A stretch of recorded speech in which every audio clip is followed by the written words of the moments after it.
मैं भारत को भारतीयता की मान्यता के आधार पर फिर से खड़ा करना चाहता हूं, उस काम में लगा हूं।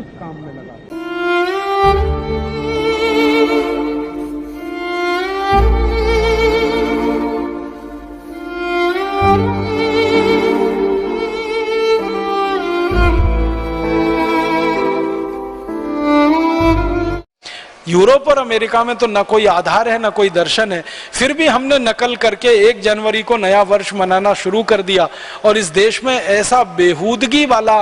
हिसाब किताब बन गया है कि 31 दिसंबर की रात को और 1 जनवरी विषय पे मैं आपसे और बात करना चाहता हूं कि सांस्कृतिक पतन में हमारे यहाँ बहुत बड़ा पतन हुआ है जो बहुत गहरा हो गया है। हमारी स्मृति से वो बिल्कुल निकल गया है, निपट गया है। भारतीय काल गणना, हमने भारतीय काल गणना को विदेशी परंपरा में बिल्कुल डुबो दिया और वर्षों वर्षों तक आपको मालूम है यूरोप और अमेरिका में झगड़ा होता रहा। 25 दिसंबर से नया साल शुरू हो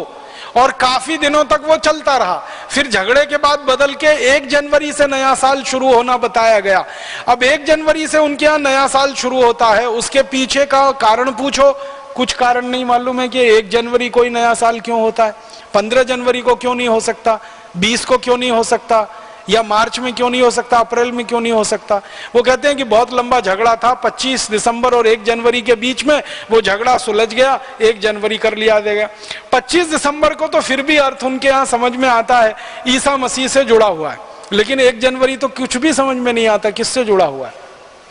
यूरोप और अमेरिका में तो न कोई आधार है न कोई दर्शन है, फिर भी हमने नकल करके 1 जनवरी को नया वर्ष मनाना शुरू कर दिया और इस देश में ऐसा बेहूदगी वाला हिसाब किताब बन गया है कि 31 दिसंबर की रात को और 1 जनवरी की सुबह देश के मुंबई, दिल्ली, मद्रास, बेंगलोर आदि आदि बड़े शहरों में होटल बुक किए जाते हैं, रात भर पार्टियां चलती हैं, कान फोड़ू संगीत बजाया जाता है और पता नहीं क्या क्या सब व्यभिचार किया जाता है। वो नए वर्ष मनाने का हमने पूरा नकल करके पश्चिम से या यूरोप अमेरिका से अपने जीवन में बसा लिया।